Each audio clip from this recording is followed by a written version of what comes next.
do we have any submariners here, by the way? All right, it's another first for our wing. Jim's going to tell us about the Hunley, but more importantly about the cruise. Thank you for coming out, Jim. Well, thank you. I need to hire you as a PR guy. I'm available. Okay, can we dim the lights or do Absolutely. whatever we need to do on this? What? Woo! Thank you much. Well, wake me up if I fall asleep. Okay. All right. It's a pleasure being here with this august organization. I've known a lot about you over the years, especially when you were in the Confederate Air Force, which I was kind of favorable to. I would like to talk to you about something that is very, very near and dear to my heart. I've been involved with it since about 1990, and the war between the states was kind of the first of the new wars and the last of the old wars, where you still had chivalry on the battlefield. Sergeant Richard Kirkland at the Battle of Fredericksburg, after Burnside's Union troops assaulted the stone wall 7 times, asked permission to stand up and take water to the wounded Union soldiers on the other side of the wall. And his commander said, "The minute you show your head, you're going to get shot." And he said, "Well, I'd like to try." Well, for some reason, they gave him a moment's grace, and he crossed the wall and for 2 hours carried canteens to the wounded Union soldiers.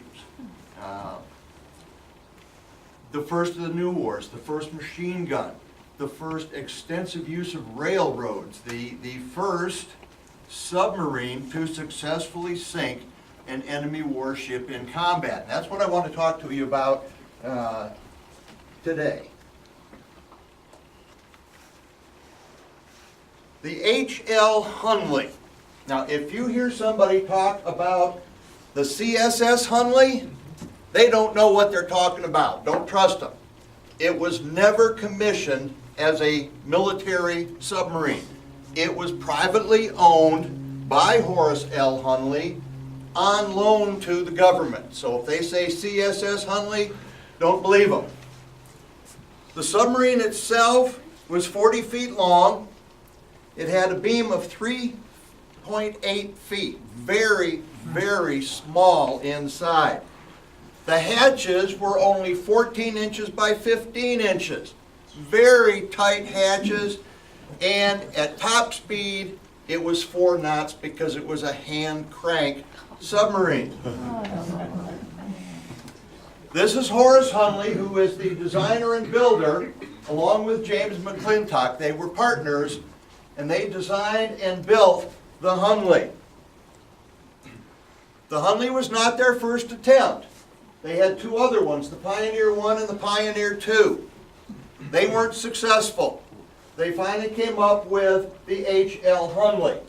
If you'll notice, there are dive planes right here that would, when it's going forward, you put them down, it takes the sub down, and it put them up, it takes the sub up.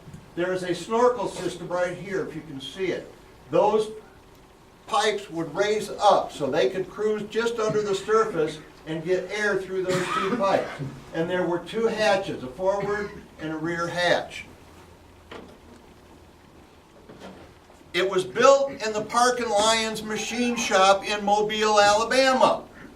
And part of my collection includes a brick from the Park and Lyons machine shop, complete with a certificate of authenticity. When the building was condemned and torn down, the city actually kept some of the bricks and sold them, and got me. I bought them. But that's where it was built.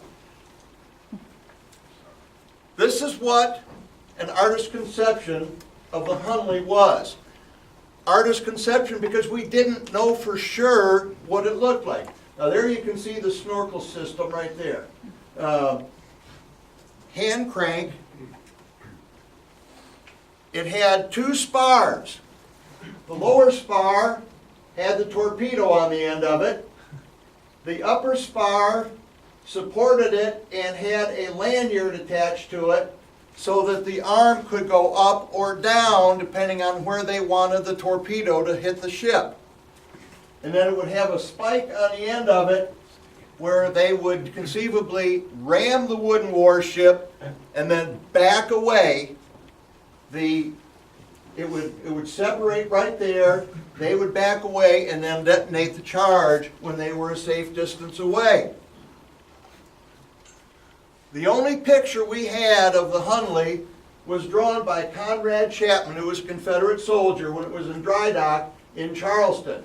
There is the upper spar. And for years everybody thought that was the only spar there was because that's all that's there. When we raised the Hunley, we found there was a lower spar also, and there it is right there in the picture. And nobody realized that's what that was. Very technologically advanced for its time.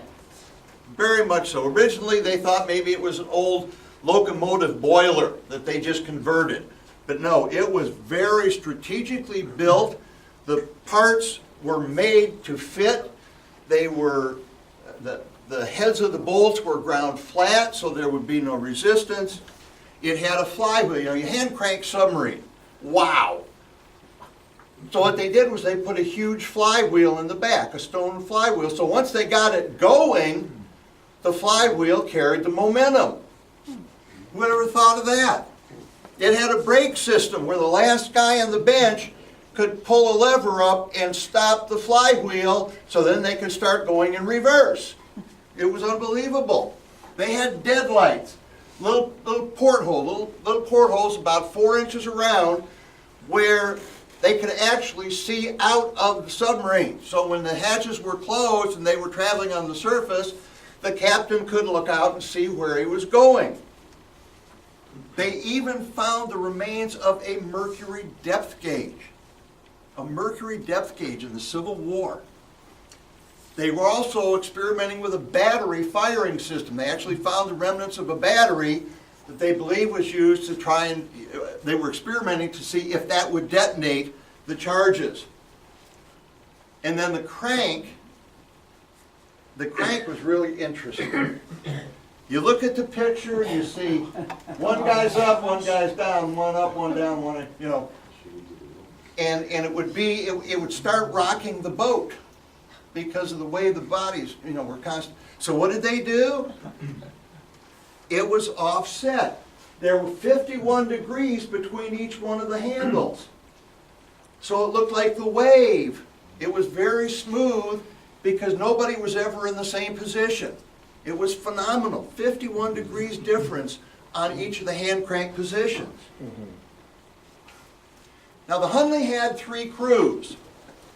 And maybe that's why General Pierre Gustave Toutant Beauregard called it the peripatetic coffin. It had 3 crews. Now the first crew, let me back up. It had been transferred from Mobile when the city fell. They transferred it by rail to Charleston, South Carolina. And that's where the Hunley was based out of. In August of 1863, they were getting ready to go out on a test dive. The hatches were both open. 5 men had got into the submarine. The 6th man was just getting in. Now there's conflicting stories on exactly what happened. One said that Lieutenant Payne stepped on one of the dive planes and that caused the submarine to sink.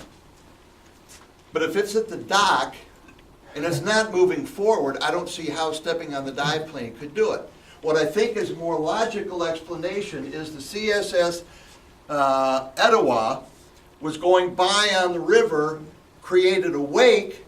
The submarine sits very low in the water, and both hatches were open, and they think the wake flooded the submarine and caused it to sink. Anyway, 5 men went down with the Hunley, first crew, 5 of the first crew. The 6th man, the one that was just getting in, survived. The submarine was brought back up, and then some poor private in the Confederate Army, who to this day is unnamed, got the gruesome task of going inside the submarine because the bodies had bloated and they couldn't get them out through the hatch. He had to go in with a hatchet and chop the arms and legs off of the bodies so that they could get them up through those tiny hatches. I don't think he wants his name recorded in history. Nobody knew where that crew was buried. It was never recorded where those 5 men were buried. So now we're going to fast forward to 1993. This is what Charleston looked like. Charleston is this peninsula right here. The city itself is right on the tip of the peninsula. This is the Cooper River. This is the Ashley River. Those of us from Charleston like to say that this is where the Ashley and the Cooper come together to form the Atlantic Ocean. You've got Fort Sumter out here in the harbor. You've got Fort Moultrie on Sullivan's Island. Fort Johnson, Battery Wagner. You all heard of the 54th Massachusetts and the charge that they made. That was at Battery Wagner. Way, way, way outside of town was this Mariners Cemetery. These were sailors that died in the hospital. There were 36 men buried in this cemetery.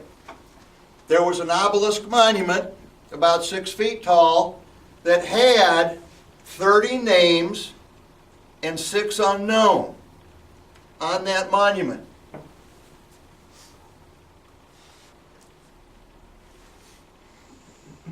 In 1940, well, like I say, this was way outside of town during the war. But over the years, Charleston grew up that peninsula and eventually overtook where that little cemetery was. It was a nice little cemetery. It was maintained by the United Daughters of the Confederacy. It had a wrought iron fence around it. They had headstones. They had this little obelisk monument. It was very well kept. However, in 1920s, 1930s, it started to fall into disrepair. And in 1940, the city of Charleston decided they needed a football stadium. Okay, that makes sense. And the ideal place was this big open field that had this little Mariner cemetery down in the corner. So they built this football stadium. One of the ladies in the UDC was doing research and found in the council minutes where they were going to move the little obelisk monument out to Magnolia Cemetery. And then they said in the next meeting it had been moved. They said they were going to move the graves out to Magnolia Cemetery. But there was nothing in the minutes that ever said they moved the bodies. So her contention was they didn't. They built the football stadium on top of that cemetery. We started, well, in 1960, my alma mater, the Citadel, bought the football stadium from the city. So now we've got 2 parties involved in it that we're trying to work against. And everybody said, no, they would have moved the bodies, they would have moved the bodies, you know, you're not going to find anything there. But what they didn't realize is that across the street was a National Guard armory. And there was a plot map from the 1880s that showed where this armory was. And in the corner there was this huge tree that showed up on the plot map. The tree is still there. So by extrapolation or whatever, looking at where the tree is and where the cemetery was drawn and everything, we said somewhere between there and there is where the cemetery is, or was.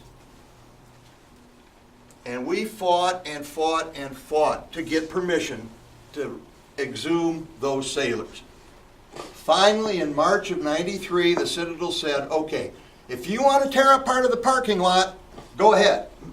But we're not paying for it, and it's got to be put back exactly the way it was before. We did. They said, you won't find anything. Oh, Right. wow. That was the first one we found. Okay? We proved them wrong. Now, as near as we could tell from the plot map, there were 14 graves under the parking lot. The rest of them were under the stadium itself.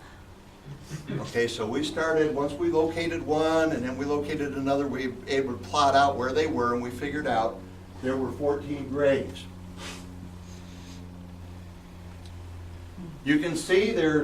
still have their teeth. The skulls are all crushed.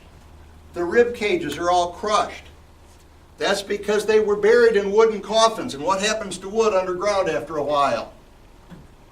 It rots, it deteriorates, it collapses. Especially if you have a football stadium built on top of it, it's going to collapse. And so the skeletons were all pretty crushed flat. But as you can see, they were pretty much intact. There's a trouser button. And if you look closely, right there is a shirt cuff button. You can see the little holes where it was sewn. They were very, very fragile. They came apart in pieces. We had Brockington and Associates, which was an archaeological firm in Charleston that assisted us in exhuming these bodies. The bodies were taken apart, wrapped in tin foil, placed into a coffin, a 1 foot by 1 foot by 2 foot coffin. Everything that was with those sailors, and we found, like I say, buttons, we found pipes, we found little swatches of uniform, we found belt keepers. Everything that was buried with that sailor went back into the coffin with him. We kept absolutely nothing. Now, they died in the hospital, so they weren't buried in full uniform, so we didn't have a lot of brass buttons or anything like that. But everything that was theirs went with them into that casket. All right, here's another one. And you can see there's the 4 shirt buttons from the shirt he was wearing.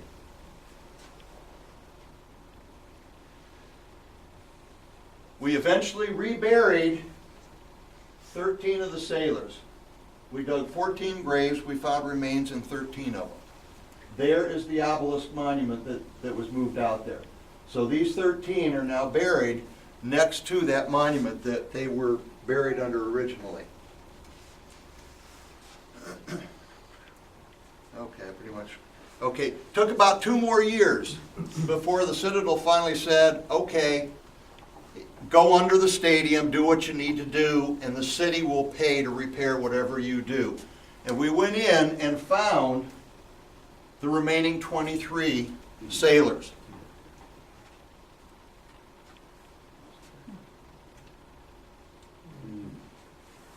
The original 13 are over here.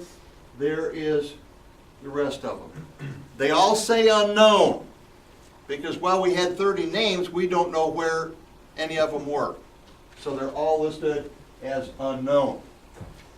But it was during that excavation, that second one, when we were under the stadium, that they found 4 grave sites where arms and legs were laid on top of the torso, and it was obvious from the marks in the bones that they'd been cut off with a hatchet.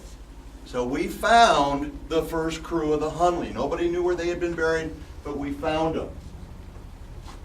But there were 5 of them that drowned. So we thought, well, that one grave that we didn't find anything in, maybe we didn't go deep enough. So we went out, redug grave number 14, went about 6 inches deeper, and we found the 5th crew member. They are now buried in Magnolia Cemetery in the Hunley plot. And there are the 5 crew members. Then we have the second crew. That was in August of '63. This is now October of '63. Captain George Dixon, who was in command of the submarine, he was an Army captain. 7 men plus himself.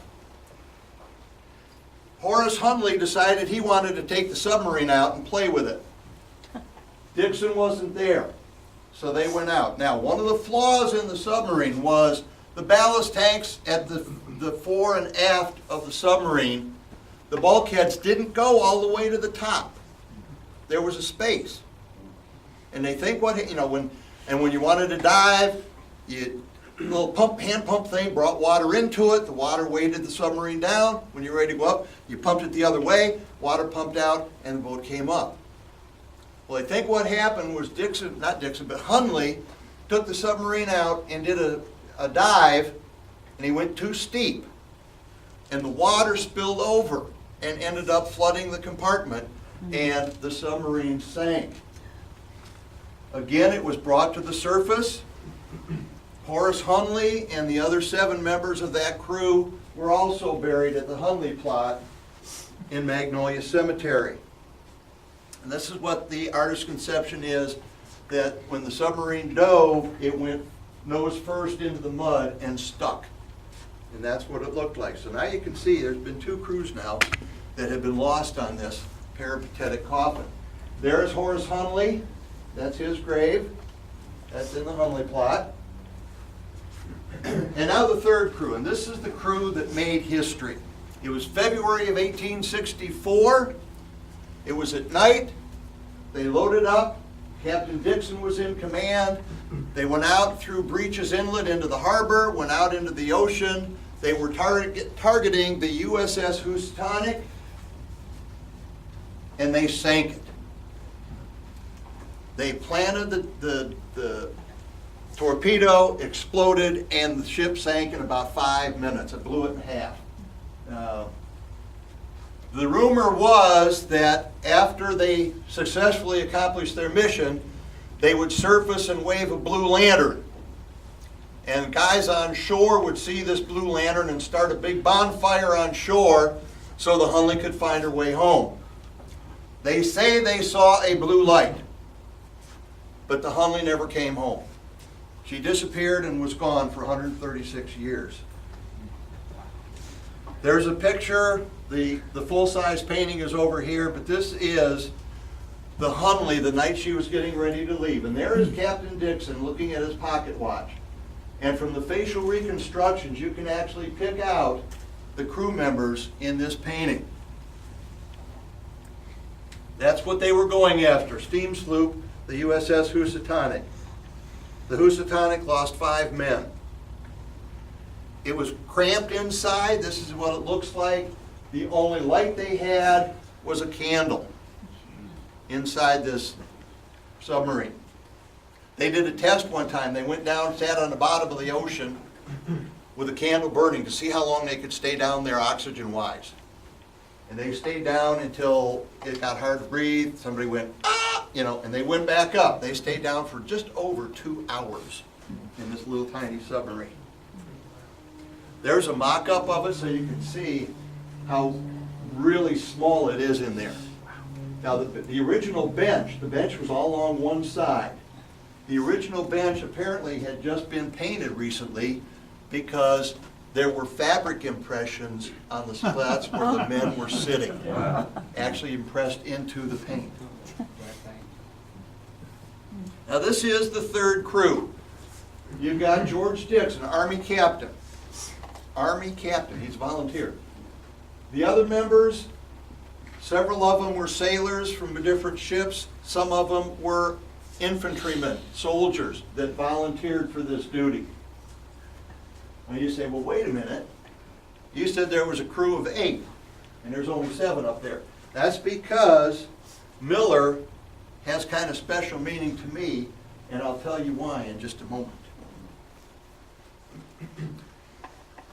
Clive Cussler is the one that is credited with finding the Hunley.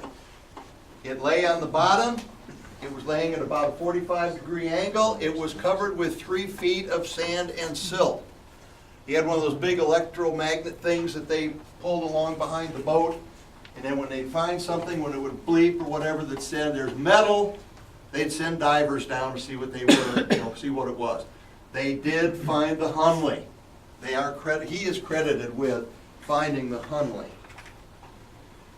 Then came the most extensive salvage operation I think ever conducted. It was a masterpiece. It was absolutely phenomenal.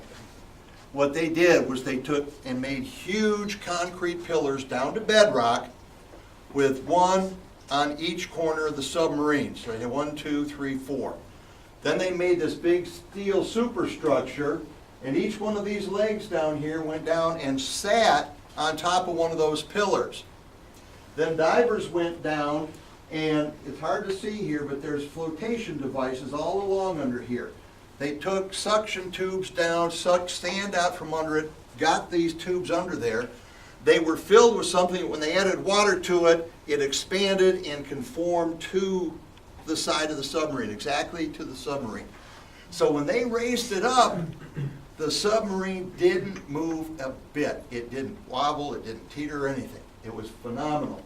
Charleston Harbor, as you can see, there were just boats all over. There were thousands of people lining the shoreline, cheering as the submarine was brought, put on a big barge, and taken up the Ashley River. Now, the Charleston Navy Base was the oldest active naval base in the country until BRAC decided they needed to close it. That was in about 1990, I think, that they closed the Navy base. But the government, being the government, had signed a contract to have a new building built on the Navy base. So they honored the contract, and this building was built that was conceivably never ever going to be used. But it just so happened that it could be converted into a lab for the submarine.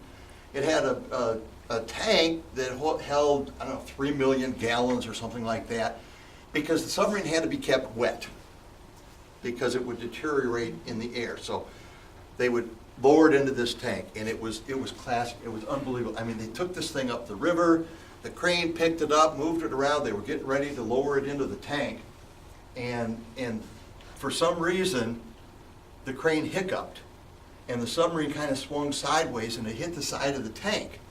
And it knocked a big chunk of this crustaceous, the crustaceous stuff that forms on metal underwater, knocked a big chunk of that off, exposing part of the hull. And guess what we saw? A bumper sticker that said, "Re-elect Strom Thurmond."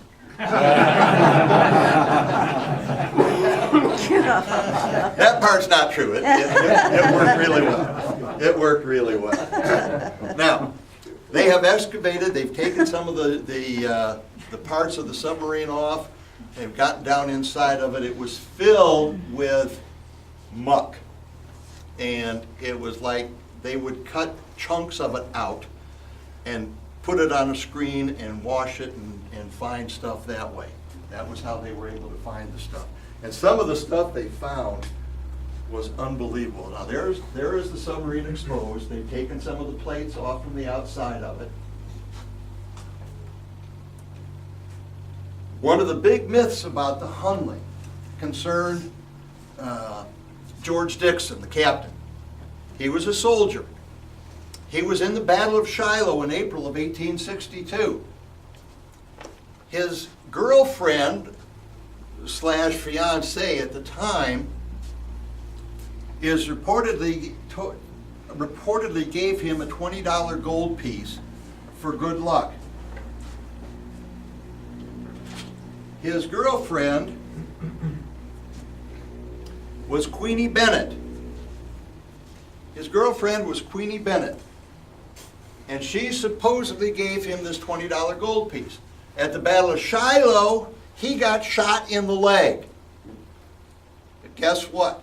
The $20 gold piece deflected the bullet enough that he didn't die. It would have cut his femoral artery, and he would have died. But that bullet, or that coin, saved his life.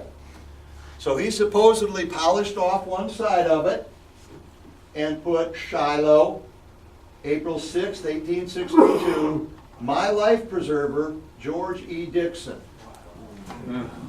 Sounds like a great story if it's true. Well, guess what? Here's the bullet. This is archaeologist Maria Jacobson. She was working in the muck up where George Dixon would have been standing, and she reached in through all this muck and felt something and pulled it out, and she said, as soon as I felt it, I knew what it was. And she pulled it out and started to cry. Now, this is a recreated photo because her hands are nice and clean, and you can see the thing, and she's not crying now. But this coin is absolutely irreplaceable.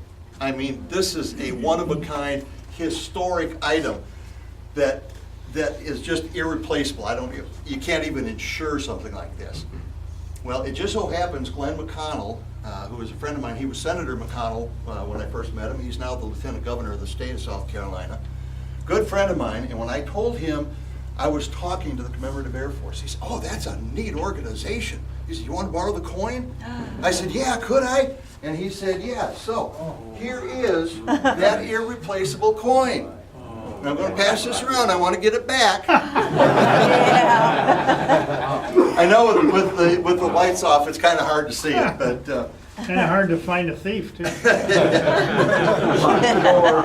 And I had the honor of meeting Queenie Beret's great-granddaughter at the Hunley funeral. Now, this is me, but that was before I started coloring my hair silver. But that really is me. Remember I showed you George Dixon on the dock looking at his pocket watch. There's the pocket watch before it was restored. That's after it was restored. So that part is factual. He was looking at his pocket watch. They found a Union dog tag. Whoa, what's a Union dog tag doing on a Confederate submarine? Well, they researched it, and this 7th Regiment of, what was it, Vermont, I think, was in the Battle of Secessionville. And one of the soldiers that was on the Hunley when it sank was directly across the lines at the Battle of Secessionville. And they think what happened when the Confederates overran the Union trenches and the Union fled, that this guy picked up this dog tag as a souvenir. And so that's why 7th Regiment of Connecticut, Connecticut, why that dog tag was on the submarine. We found 8 pairs of shoes. They're called brogans. They're little low boots. You can see bones still inside. The men were very well preserved, to the extent that we found brain matter in some of them. I mean, they were buried in this muck that helped preserve them. Parts of uniforms and stuff. Oh, about 50 buttons were found, to include an artillery button. And that's because 2 of the crewmen came from artillery units. And then there was a Navy a U.S. Navy button. And again, they think one of the Confederate soldiers picked up like a pea coat, a Navy pea coat, and was wearing it. You got to remember, this is February in the ocean at night. It had to be cold inside that submarine. And so he was wearing this kind of a jacket.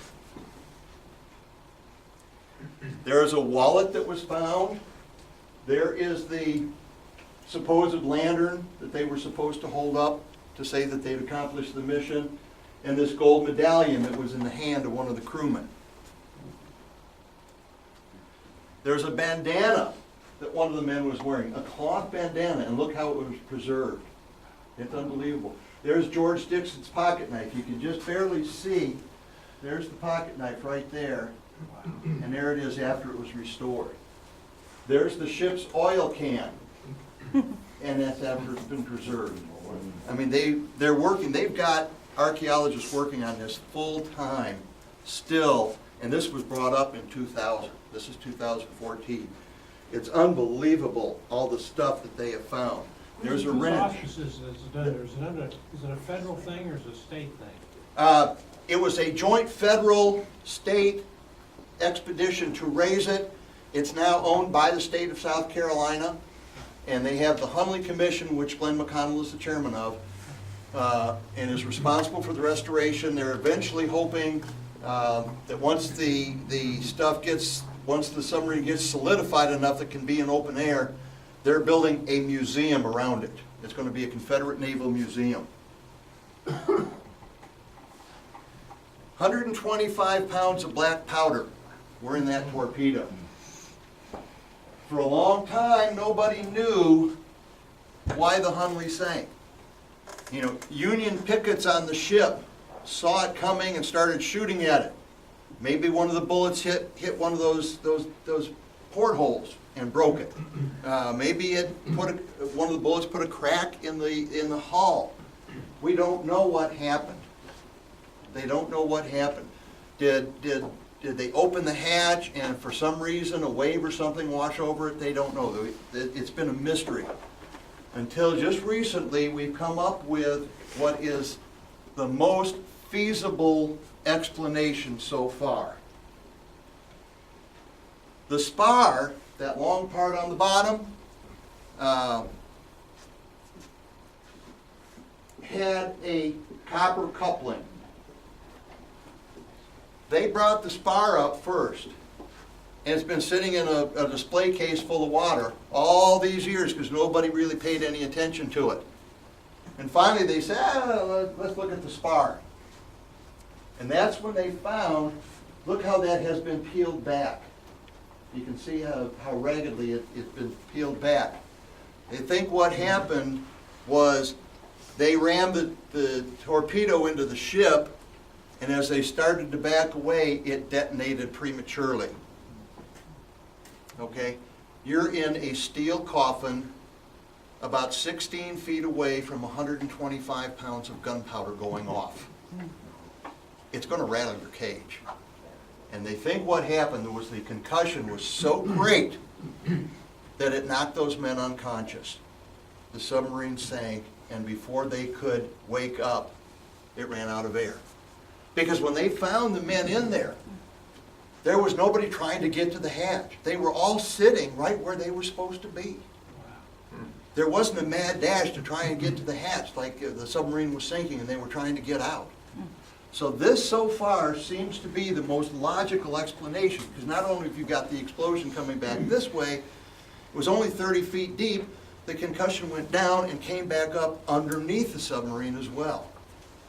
And that really, really rattled their cage. So, here we are, April 17th, 2004, just a little over 10 years ago. And this is the final Civil War burial. You see a lot of things where they found a soldier buried in an orchard or something and they re-exhumed him and put him in a cemetery. That's a reburial.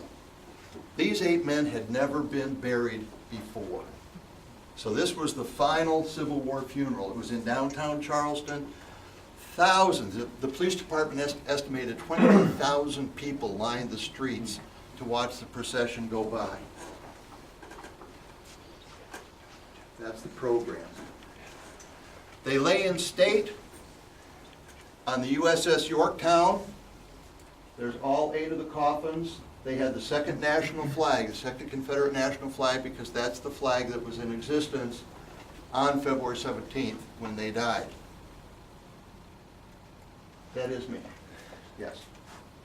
I know you were all wondering. There's just part of the crowd in the cemetery.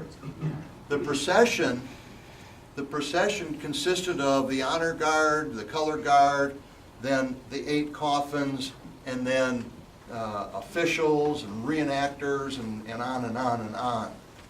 The last half of the procession never even got into the cemetery. It was so crowded. They never even got to see the funeral because it was so crowded. This is taken on the little, how do you pronounce it, dais or dais, stage type thing that the bodies were laid on during the service. There were chaplains there that did the service. Now remember I talked about Miller and how he had special meaning for me?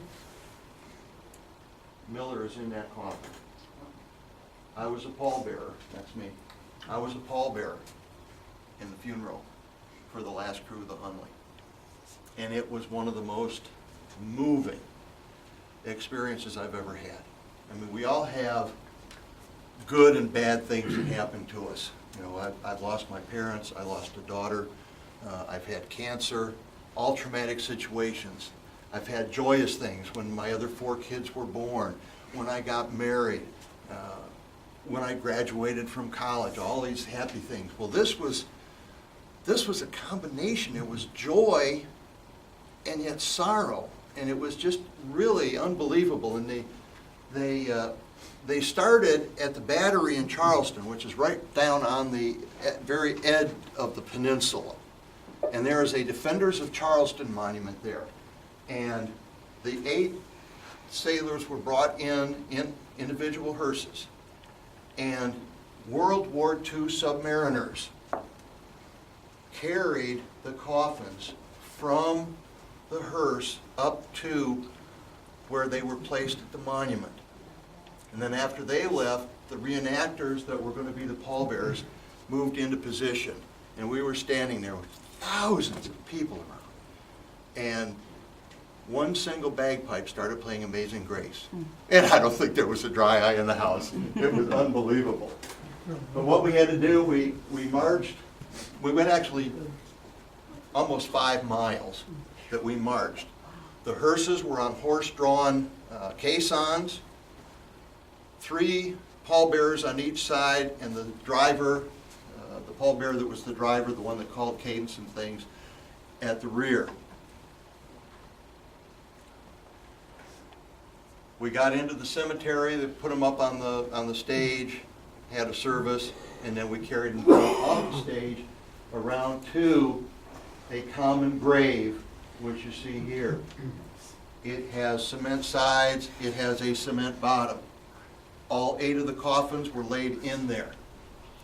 People went by, thousands of people went by and threw flowers in there, they threw magnolia leaves in there, uniform buttons and stuff that they threw into the graves. Then they were filled with dirt, and then concrete was poured over the top of that so that nobody could get in and do anything to those bodies. And then dirt on top of that so that they could have grass. And this is the final resting place of the 8 crewmen. This is in the Hunley plot. The first and second crews are back over this way. So all 3 crews are there in the Hunley plot. And that's what the whole plot looks like. There's the first crew, there's the second crew, there's the third crew. What's going to happen to the Hunley? As I indicated earlier, they're going to build a naval museum around it. There you can see those straps that they put under the boat. It is now sitting upright in the tank. They've got most of it excavated. They're still restoring stuff. Ongoing process. How many of you have been to the Arabia Museum? Okay, this is as extensive, if not more, than what the conservators are doing with the Arabia. I mean, it's just a phenomenal process. And I've been, like I say, it's important to me because when we were doing the parking lot, I was right there. I was taking the pictures. I was down in the dirt with brushes and little X-Acto knives cleaning dirt off of the skeletons. I was a pallbearer when we buried the first 13 that we recovered. I was a pallbearer in the final funeral of the Hunley, so it's been very near and dear to me. And it is history. It changed naval warfare forever. I mean, it made wooden warships obsolete. Are there any questions? Yes, please. Yes, sir. Have you found any descendants of? Oh, yes, several. Yes, we have several descendants. They were there at the funeral in February of '04. DNA has proven several of them are the people. Yes, sir. It would seem that possibly the people that said they saw the blue light possibly didn't happen if... It possibly didn't happen. In fact, we had somebody go out in a boat to where the Hunley was, Yeah. or where the Housatonic was, because that's a more accurate thing, because after it sank, it would have drifted. Sure. So they went to where the Housatonic went down, held up a light, and they could not see it on shore. Yeah. So they think that was strictly myth. But there was a lantern in the submarine. And I think that's probably part of the story. Yes, sir. My son-in-law is related to Hunley. Oh, to Horace Hunley. Yeah. Really? On his mother's side. Oh, wow. Oh, how awesome. That's neat. I'd like to meet him sometime. Okay. Then I could say I've met a descendant. Yes. It looked like the second crew, Uh-huh. you had them all identified. How did they do that? DNA. Yeah, they were able to figure it out. Plus written accounts, contemporary accounts of where people were sitting when the submarine sank, when it went out, and all that kind of stuff. They were able to determine who. Yes, sir. Oh, the day after I found, the day after I found out that you were going to be speaking here about the Hunley, I found an article on Fox News website about the Hunley. Oh, I thought you might like to have that. oh, thank you. Yeah, they're now using little chisels, and they're taking all that crustaceous stuff off the hull, and this is a picture of them hosing it down. Yeah, thank you, I'd like to read that. Thank you. Yes, sir. In the burial of the third crew, did they bury them in wooden coffins? Wooden coffins, yes, sir. Yes, sir. Wooden coffins, which is what they would have been buried in back then. Yeah. And like I say, it was the second national flag. There were 3 national flags for the Confederate States of America. And the second flag with the battle flag in the corner and all white, it's called the stainless banner, was the national flag when they died, and so that's the one that draped their coffins. Anybody else? Yes, sir. Did they find any remnants of the Housatonic? Oh, yes, they've Same area? identified that, yes. In fact, they brought a cannon up from the Housatonic Yeah. that is being preserved at the Hunley lab. And you can, if you go down to Charleston, you can take tours and actually see the Hunley. It's on public display. You can look down into the tank and see it. If you're lucky and you come on a day when the tank's been drained and they're working, it's even neater, but it's just kind of, you don't really know when that's going to happen. But there are tours made available. They have been purchasing original naval artifacts that are going to go into this naval museum that they're going to build in North Charleston. Yes, sir. Will they ever be able to stabilize it such that it will not need to be in the water? Yes, they will. They say they can. What they're trying to do is as they get the parts off, they're putting it in kind of like a pressure cooker system. They figured normally it would take about 10 years to solidify it, but this is going to speed that up by several years. And of course, they're just now starting to do that. But yes, eventually it will be out on display. Yes, sir. Have they built a full-size replica? Yes. They have. Yes, they have. In fact, it was being towed through New York City, and they had engine trouble with the truck and pulled over to the side of the road. And so here's this Confederate submarine sitting on the side of the road, and somebody called in and said there was a terrorist attack going on. The police responded. But yeah, there is a traveling exhibit. There is the cutaway one that I showed you in here, the guy and the girl sitting in there, and then there is a full-size replica of it that is a traveling display. Tell us about your book. The book doesn't have anything to do with the Hunley. The book is the story of a unit that my great-great-uncle, my Confederate ancestor, was in. He served in, and it's kind of an interesting story because he was the quartermaster sergeant. I know we got a lot of veterans in here, so you know the quartermaster sergeant's a pretty important guy in the battery. He had 100 men in this battery, and so he had to know every one of those men fairly well because he supplied, he got them their food, their bullets, all this kind of stuff. So he knew them all. And you know who one of them was? His name was Little Barry Carter, great-grandfather of President Jimmy Carter. In fact, if you notice on the back of my book, President Carter gave me an endorsement, and then he also sent me a poem. He writes a lot of poetry, and he sent me a poem that he said had never been published, and if I wanted to put it in my book, I could, so it's up in the front, Elm Public poem about letters found in the attic that his ancestors had written. Any other questions? I know you've got lunch coming up, so I'll be around for a few minutes if anybody Thank wants you. to talk to me.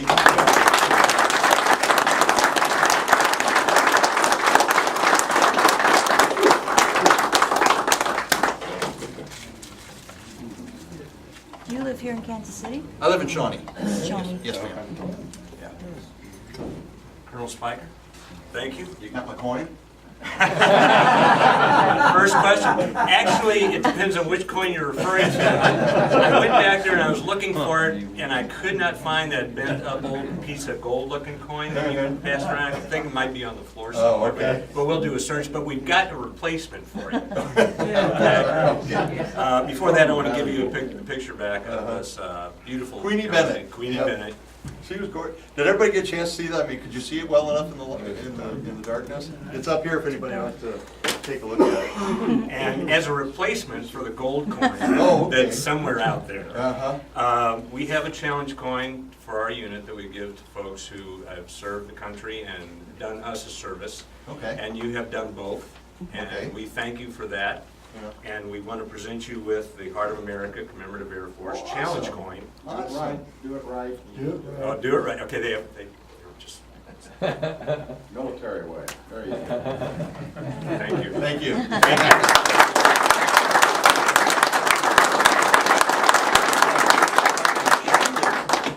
And bend it a little bit, you know, that would replace it. Oh, gee, what I gosh, it was in my pocket the whole time.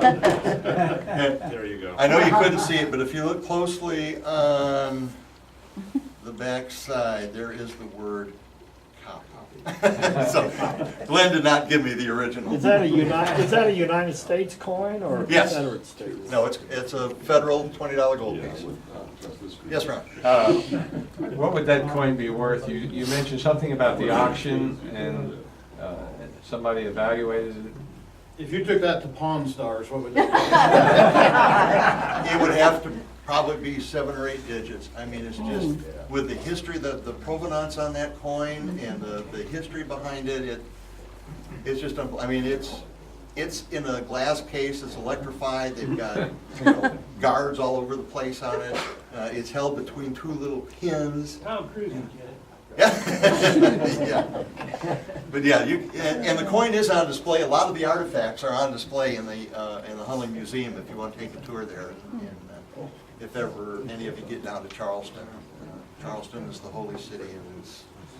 Yes, sir. Yeah, I'm a big fan of Clark Cussler's. Yeah, you mentioned that. And he does a lot of other stuff too. Found a lot of wrecks in the Mississippi of Civil War stuff. And the story of this finding the Hunley is a good book. Read if you find the book. What's the title? Sea Hunters. What's it? Sea Sea Hunters. Sea Hunters? Hunters, 1 and 2. There's two of them. Oh, really? So, In fact, they just had Clyde Putzler Day at the lab. I guess about 6 or 8 months ago now, and they had him come in and he gave a little talk and signed autographs and that kind of thing. Unfortunately, I wasn't there for that, but I was there when Gordon Hunter signed that grant for me. Okay, thank you. Any other questions for our speaker? Did she ever sail and not kill her whole crew? Did what? Did the Hunley ever sail and not kill her crew?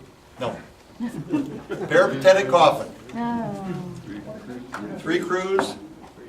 3 crews that died. 3 missions. Clarify, we had a question about the Union. They never had a submarine, did they? They experimented with it, but it never became viable and was never used in combat. The Merrimack was just an ironclad? That was an ironclad. Right. that was a Actually, it was the Monitor and the Virginia, not the Merrimack. The Merrimack was the wooden frigate that burned, and when the Confederates raised the hull and built the ironclad top, they renamed it the Virginia. So, to be historically accurate, it's the Monitor and the Virginia, not the Monitor and the Merrimack. By the way, he'll sell some of the books, he'll autograph if you have an interest. What price? They retail for $40, I'll sell them for $35 in my author's discount. Okay. Any other questions for our speaker? Thank you again.